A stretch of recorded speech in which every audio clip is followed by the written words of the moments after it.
Hi guys, welcome back to my channel. ये video उस दिन की है जिस दिन सीबीएसई 12th का रिज़ल्ट आया है। अभी रात हो रहे हैं।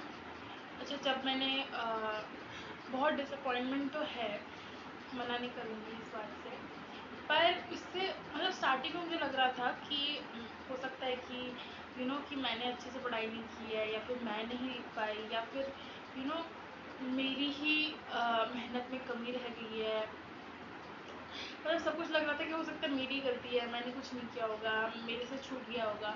लेकिन अभी मैंने थोड़ा बहुत इंटरनेट स्क्रॉल वगैरह किया और थोड़ा सा देखा कि बाकी लोगों का क्या रिस्पॉन्स है। इवन मेरे स्कूल में भी मैंने जब देखा कि बच्चों की मार्कशीट वगैरह हमारे स्कूल वाले टीचर्स मांग रहे थे, और उस हिसाब से मैंने जितने लोगों का भी देखा, उससे एक बात तो मुझे रियलाइज़ हो गई है मुझे कि सारी गलती मेरी तो नहीं है, ठीक है। और मुझे लगता है किसी भी बच्चे की नहीं है।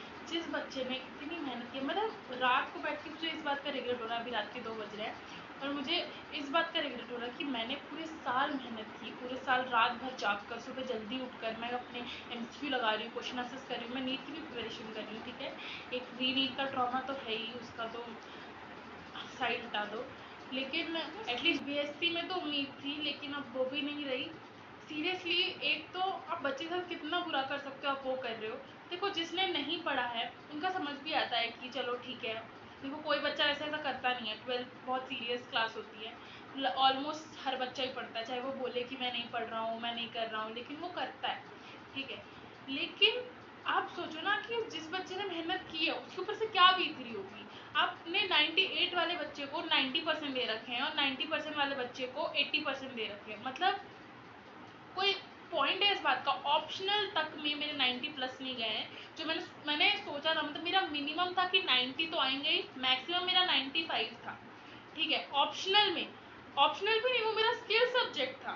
स्किल सब्जेक्ट ना ऑप्शनल के भी नीचे होता है, जिन बच्चों का होगा, वो सबका नहीं होता है, किसी किसी स्कूल में होता है। तो मेरे स्कूल में था, मेरा स्किल सब्जेक्ट में भी 90 क्रॉस नहीं किया, 88 पे मैं रुक गई हूँ। तो अब सोचो कि क्या क्या चेकिंग हुई है। मतलब मैं श्योर हूँ, मैं सच में श्योर हूँ कि 90 प्लस तो जाना ही चाहिए। मेरे 10th में आए थे यार, बिना पढ़े मेरे स्किल सब्जेक्ट में मेरे 90 प्लस आ गए आराम से। इस बार मैं पढ़कर गई थी तो भी मेरे नहीं आ रहे 90 प्लस। ये कैसी बात हुई? सीरियसली मैं बता रही हूँ, किसी किसी सब्जेक्ट में किसी किसी बच्चे का समझ भी आता है कि चलो उसका फिजिक्स वीक है, उसके कम आए, उसकी केमिस्ट्री वीक है, उसका कम आए। ऐसे कैसे हो सकता है कि हर बच्चे के फिजिक्स में कम है, हर बच्चे के केमिस्ट्री में कम है? ये मतलब चेकिंग में गड़बड़ है इसका मतलब। आप मानोगे ना चेकिंग में गड़बड़ है। क्यों क्यों हो रहा है ये? एजुकेशन सिस्टम पे भरोसा रहेगा कैसे बच्चे का अगर ये सब हो रहा होगा? तो देखो, ये बात सही है कि अब सबको अच्छे मार्क्स नहीं दे सकते, लेकिन जो हकदार है उसको तो दे सकते हो ना।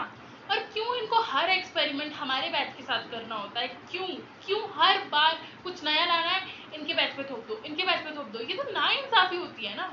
एक तो पहले भी ये सेट्स का प्रॉब्लम है कि इस सेट में इजी क्वेश्चन आ गए, इस सेट में आसान आ गए, इस स्टेट में आसान क्वेश्चन आए, इस स्टेट में डिफिकल्ट आ गए। ये तो प्रॉब्लम है ही।